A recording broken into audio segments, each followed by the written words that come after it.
everyone, and welcome to the Federal Motor Carrier Safety Administration's, or FMCSA's, webinar on overview of the Diabetes Final Rule. This webinar is presented by FMCSA's Medical Program Division. My name is Angela Wangas. I'm a nurse consultant in the Medical Program Division, and I will be leading you in today's webinar. At the end of the webinar, we will provide the agency's contact information for future questions. So let's begin with the overview. The Diabetes Final Rule was published on September 19, 2018, and becomes effective on November 19, 2018. The effective date is the date by which all applicable parties, drivers, motor carriers, and certified medical examiners must comply with the revised requirements in the final rule. The final rule applies to individuals who operate commercial motor vehicles who are insulin treated, as well as insulin treated diabetes mellitus individuals, or ITDM individuals, who fall under the grandfather provision. You will hear more about grandfather drivers during the webinar. The final rule does not apply to non-insulin treated diabetes mellitus individuals who operate commercial motor vehicles. The medical certification process for these individuals has not changed. Outlined here is a summary of the regulatory changes found in the final rule. 49 CFR 391.41B3 has been revised to permit insulin for control of diabetes in commercial motor vehicle drivers when the person meets the requirements in the new provisions of 49 CFR 391.46 in the final rule. 49 CFR 391.45 has been revised to provide that individuals operating a commercial motor vehicle and taking insulin to treat diabetes must have a medical certification examination every 12 months under the provisions of new 49 CFR 391.46. 49 CFR 391.46 details the new physical qualification requirements for insulin-treated diabetes mellitus individuals operating commercial motor vehicles and treated with insulin for control. 49 CFR 391.64A eliminates the diabetes grandfather provision 1 year from the effective date of the final rule. Taking a closer look at the regulatory revisions, as a result of the revised rule, 49 CFR 391.41B3 no longer requires a blanket prohibition from insulin use for commercial motor vehicle drivers. Certified medical examiners with input from the insulin-treated individual's treating clinician will now have the authority to directly determine whether an insulin-treated individual meets the physical qualification requirements for a medical examiner's certificate. Therefore, federal diabetes exemptions are no longer necessary. Certified medical examiners will no longer need to check the exemption box on the medical examiner's certificate for insulin-treated individuals, but should continue to use this process for other established medical exemptions such as vision and seizure exemptions. Overall, the medical certification process for insulin-treated commercial motor vehicle drivers will be a more streamlined process. The new requirements of 49 CFR 391.46 provides for a two-step process for medical certification of insulin-treated diabetes mellitus individuals. Step 1. Before going to a certified medical examiner, the insulin-treated individual must be evaluated by his or her treating clinician or TC. The rule defines the treating clinician as the healthcare professional who manages and prescribes insulin for the treatment of the individual's diabetes as authorized by the healthcare professional's state licensing authority. The role of the treating clinician is to evaluate whether the insulin-treated individual has stable insulin regimen and properly controlled diabetes mellitus. The insulin-treated individual's treating clinician must use the new insulin-treated diabetes mellitus assessment form to document and attest to his or her opinion regarding specific questions asked on the form concerning the individual's diabetes mellitus. The completed and signed assessment form must be provided within 45 days by the insulin-treated individual to the certified medical examiner. After 45 days, the form is no longer valid. Step 2 is the medical certification examination by the certified medical examiner. The role of the certified medical examiner is to review and consider the information received on the insulin-treated diabetes assessment form.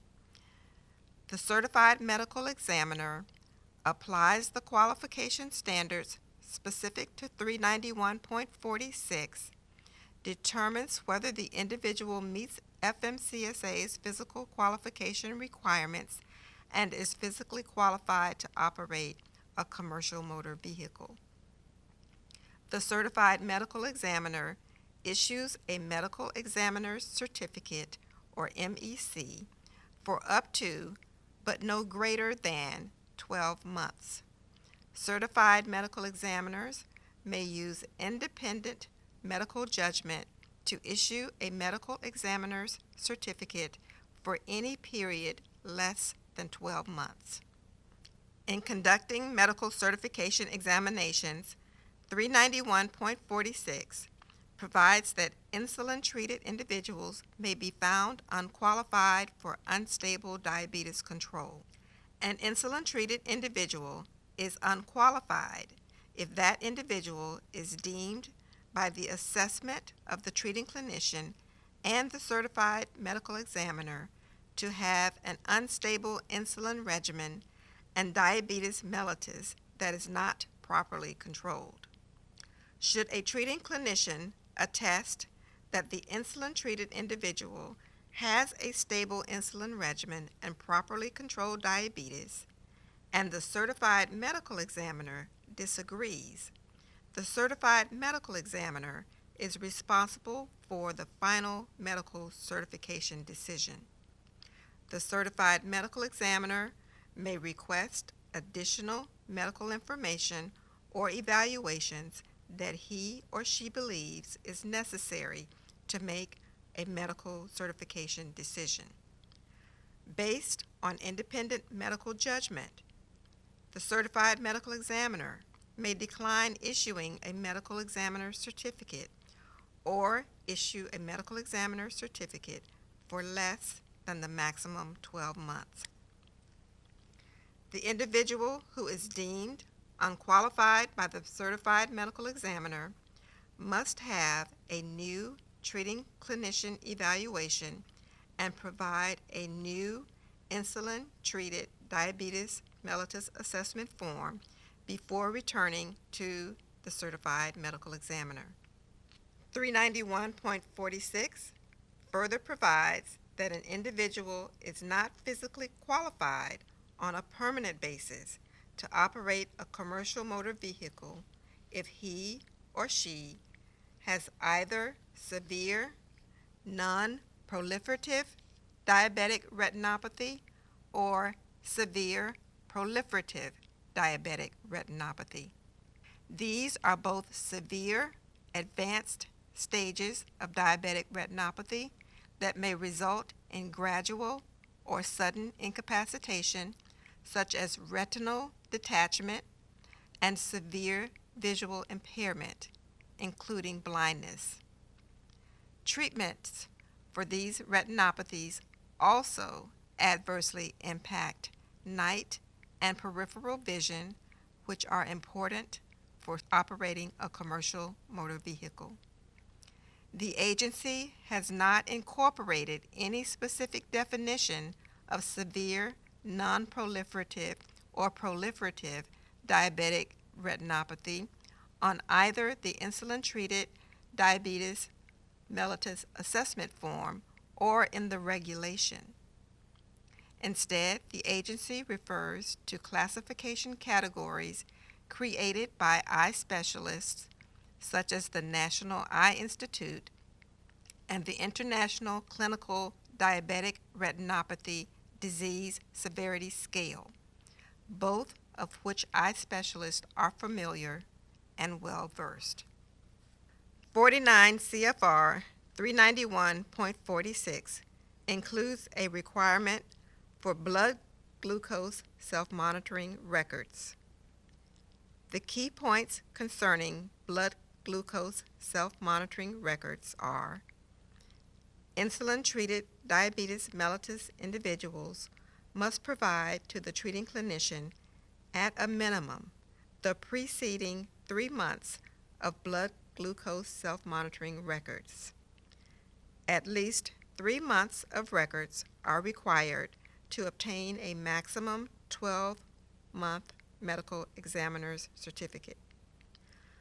For an insulin-treated individual who does not have 3 months of records, at the certified medical examiner's medical discretion, a medical examiner's certificate for up to, but not greater than, 3 months may be issued to allow the individual time to collect the necessary records. The blood glucose self-monitoring records must be in line with the treating clinician's treatment plan for the individual.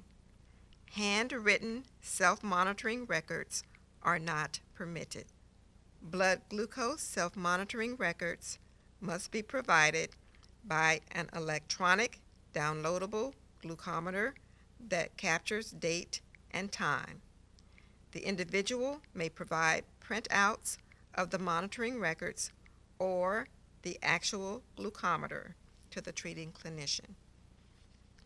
49 CFR 391.46 defines a severe hypoglycemic episode as one that requires the assistance of others or results in the loss of consciousness, seizure, or coma.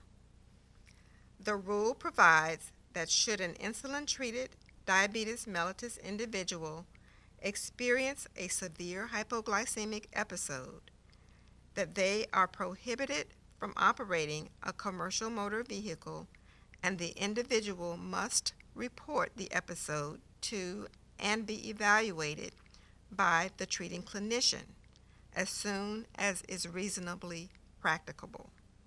To resume operating a commercial motor vehicle, a treating clinician evaluation must occur, and the treating clinician must determine that the cause of the episode has been addressed, and also that the individual now has a stable insulin regimen and properly controlled diabetes. The insulin-treated individual must obtain a completed insulin-treated diabetes mellitus assessment form from the treating clinician that addresses this assessment. The insulin-treated individual must provide this assessment form at the time of their next medical certification examination by the certified medical examiner, along with the most current insulin-treated diabetes mellitus assessment form. We now segue into a closer look at the insulin-treated diabetes mellitus assessment form, also identified as Form FMCSA 5870. At the top right corner, you will note the Office of Management and Budget, or OMB, control number. Once OMB's approval process is completed and the expiration date provided, FMCSA will post the insulin-treated diabetes mellitus assessment form on our website for access. The assessment form begins with a message to the treating clinician and explains the purpose of the form. The form further explains that the role of the treating clinician is not to make a medical certification decision to qualify the insulin-treated individual to operate a commercial motor vehicle. The form also provides FMCSA's definition of treating clinician. The form is structured with yes or no responses and provides space for the treating clinician to provide additional comments as needed. The form advises the treating clinician that additional sheets may be added to provide details as needed. The next section, Instructions to the Individual, alerts the insulin-treated individual to submit the form to the certified medical examiner within 45 days after clinician completion and after a severe hypoglycemic episode and treating clinician evaluation, to retain this form and to provide to the certified medical examiner at the next medical certification examination. Treating clinician assessment questions begin with: what is the date insulin use began? Please note that while the form requests this date as a part of the assessment, the final rule does not require a specific waiting time before medical certification may occur after insulin treatment is first initiated. The next question pertains to blood glucose self-monitoring records and asks, has the individual maintained the required blood glucose self-monitoring records? This section of the form continues with information on blood glucose self-monitoring records. It discusses that 3 months of blood glucose self-monitoring records are required to receive a maximum 12-month medical examiner's certificate. Question 6 begins the section on severe hypoglycemic episodes and asks the treating clinician whether the insulin-treated individual has experienced a severe hypoglycemic episode within the preceding 3 months. The treating clinician is to provide on the form the date, details, and actions concerning the episode. The form provides the agency's definition of a severe hypoglycemic episode in this section of the form.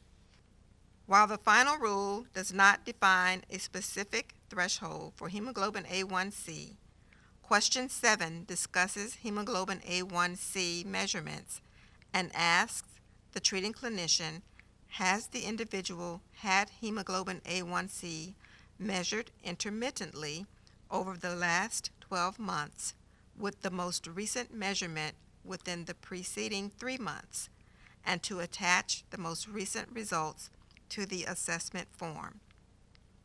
Question 8 covers a range of potential diabetes complications and target organ damage. This information is considered by the certified medical examiner in determining whether the listed conditions would impair the individual's ability to safely operate a commercial motor vehicle. Potential complications include renal disease or renal insufficiency, diabetic cardiovascular disease, neurological or autonomic neuropathy, peripheral neuropathy, and lower limb complications. Question 9 asks for the date of the last comprehensive eye examination under progressive eye diseases. Question 10 is of specific concern as it may result in permanent disqualification if the response is yes to whether the individual has been diagnosed with severe non-proliferative or severe proliferative diabetic retinopathy. Also, under progressive eye diseases, the form asks, has the individual been diagnosed with other progressive eye diseases such as macular edema, glaucoma, or cataracts? If yes, provide the date of diagnosis. Question 12 provides space for additional comments. The last section of the form is the attestation of the treating clinician that the individual maintains a stable insulin regimen and proper control of diabetes. The form is then to be completed with the treating clinician's signature, date, contact, and professional license information. The insulin-treated diabetes mellitus assessment form, FMCSA 5870, is to be retained for 3 years as required for all other relevant records, such as the medical examination report form, FMCSA 5875, and the medical examiner's certificate, FMCSA 5876. We now move from the assessment form to the grandfather provisions under 49 CFR 391.64A. Grandfathered individuals are those persons who participated in the Diabetes Waiver Study Program and were in good standing in the program on March 31st, 1996. These persons were grandfathered from meeting the provisions of 49 CFR 391.41B3 that prohibited insulin-treated individuals from operating a commercial motor vehicle in interstate commerce.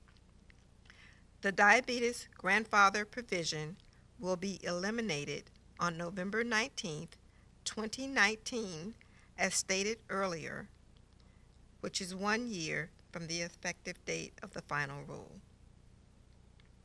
Medical examiners' certificates granted under this provision will be voided on that date. The agency will notify these individuals in writing before the effective date. Other notifications include the Diabetes Exemption Program Withdrawal Notice. In response to the diabetes final rule, the agency plans to publish a Federal Register notice formally withdrawing the Diabetes Exemption Program. Once the Diabetes Exemption Program is withdrawn, the agency will no longer process or grant first-time exemptions or renew existing exemptions. Existing diabetes exemptions are valid until the medical examiner's certificate expires, at which time a new medical examiner's certificate must be issued under the new rule. When certifying an existing exemption holder, certified medical examiners should use the new final rule provisions to issue new medical examiner's certificates to replace expiring medical examiner certificates. After the effective date of the final rule, November 19, 2018, certified medical examiners should not issue new medical examiner certificates under an existing exemption, even if there is time remaining on the exemption. The withdrawal notice will also notify states that capturing exemption statuses for diabetes exempted drivers is no longer necessary. The agency has forwarded notification letters to all active exempted drivers explaining this process. During the last few minutes of the webinar, I would like to review responses to a few frequently asked questions that the agency has received. The first question is, may the insulin-treated diabetes mellitus individual's private healthcare provider be their treating clinician? The answer is yes. The agency expects that the insulin-treated individual's private healthcare provider will be their treating clinician. However, their private healthcare provider must meet the definition of a treating clinician in 49 CFR 391.46. Again, the rule defines the treating clinician as the healthcare professional who manages and prescribes insulin for the treatment of the individual's diabetes as authorized by the healthcare professional's state licensing authority. The next question is, can the certified medical examiner act as the insulin-treated diabetes mellitus individual's treating clinician as well as issue the individual's medical examiner's certificate? The answer is yes. The certified medical examiner must meet the definition of a treating clinician and must also complete and retain the insulin-treated diabetes mellitus assessment form on the individual along with the other medical certification forms. The next question is there any difference in how certified medical examiners should complete the medical examiner's certificate FMCSA 5876 for insulin-treated diabetes mellitus individuals? This was discussed in a previous slide.